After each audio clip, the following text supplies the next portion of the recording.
put so much of their heart and soul to every show that they do, and you know, they're working for months on just preparing it for the artists to have this kind of venue. So personally, I think it's one of the best venues in San Jose as far as art galleries go. So. I'm impressed that somebody would clear out their house twice a year to do something. I can't imagine that, but maybe they don't have much furniture. But I live in a very crowded house, so yeah. So anyway, yeah, no, it's great. They want to play. I'm all over it. They throw the best parties. They're too much fun. I can't believe they do all this. And they love it. I know they love it. They asked me to play over here. I play the accordion, the so-called squeeze box. And I had some friends came over here with great fun. But the work that they do on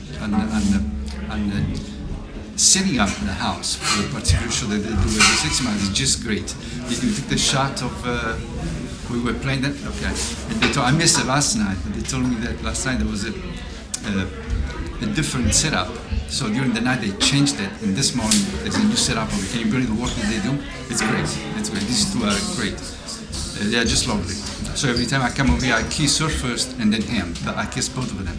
So I came down here, set up at 11:30, played for 2 hours, had a blast. It's a wonderful, warm and vibrant environment. Great people. One of the things about being a performer is you can always tell 30 seconds into it whether or not there's a good vibe. And it's just a great vibe. Great fun.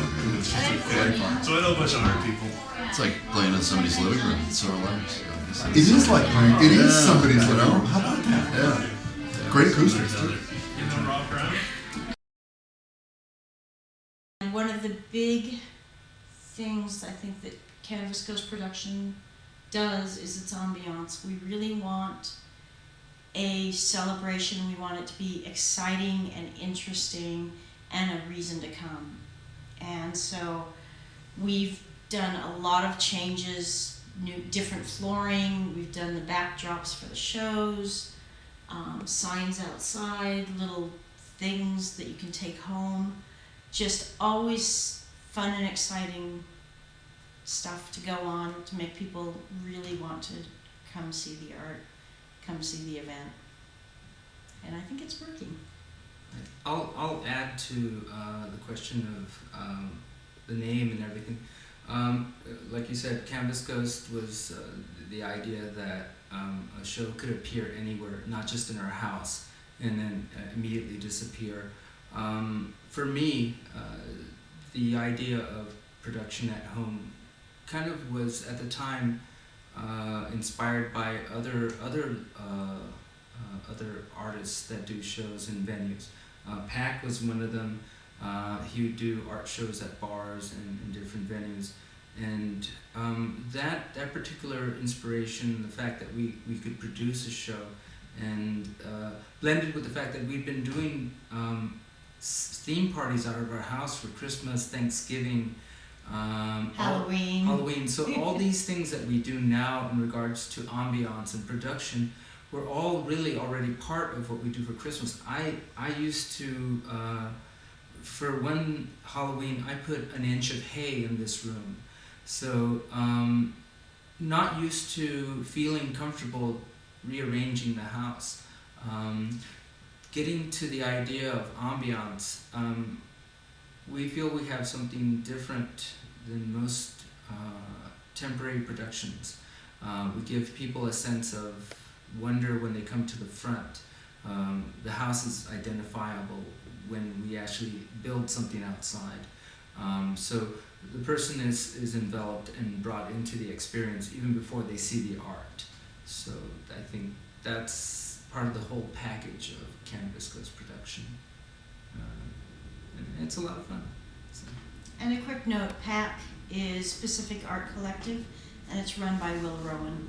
He's fantastic, and he is a great inspiration for this, for sure. The Blues to the Roots show was inspired, for me, and Deb can elaborate more, by the fact that we had just done Day of the Dead show, and we had family members that played music, and Deb is into the blues, and we happen to have a fantastic friend of ours that plays exceptionally good blues music in a style and in a way that's very unique. And we thought, we like the blues. I like the history of it. I like that it's an American style of music that happened nowhere else but in the U.S. And that we would be able to use this musician and build a show around that, around the music. So that was kind of the impetus for it. We did a lot of homework on it, listened to a lot of music, and it was a good time. It was a good show to produce.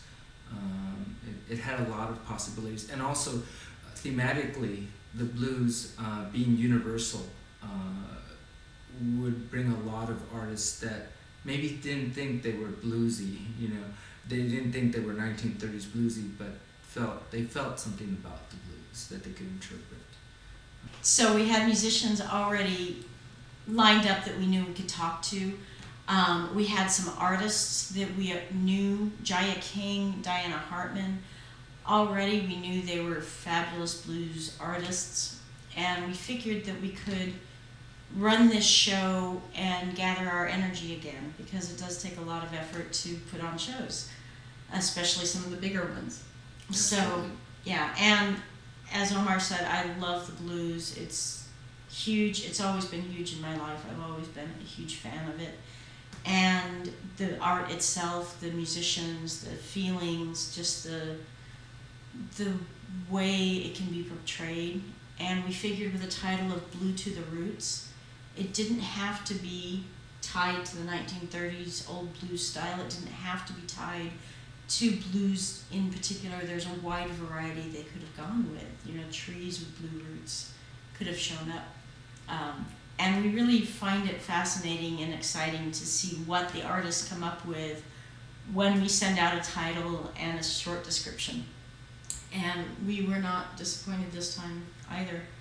So yeah, so we chose the blues because of the love of the music, the love of the art, and the fact that we knew so many people that we could just fold into the show.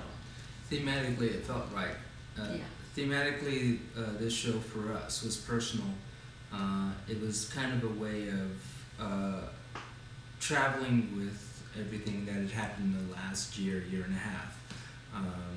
I lost my father last year in June, so I think for me it was an exploration of what other people thought of loss or not having or wishing and yearning. So it was kind of a good experience to feel that you were producing something that was in real time with you. So this is what the show for me is valuable. Well, she's moving kindness, and it's obvious to me.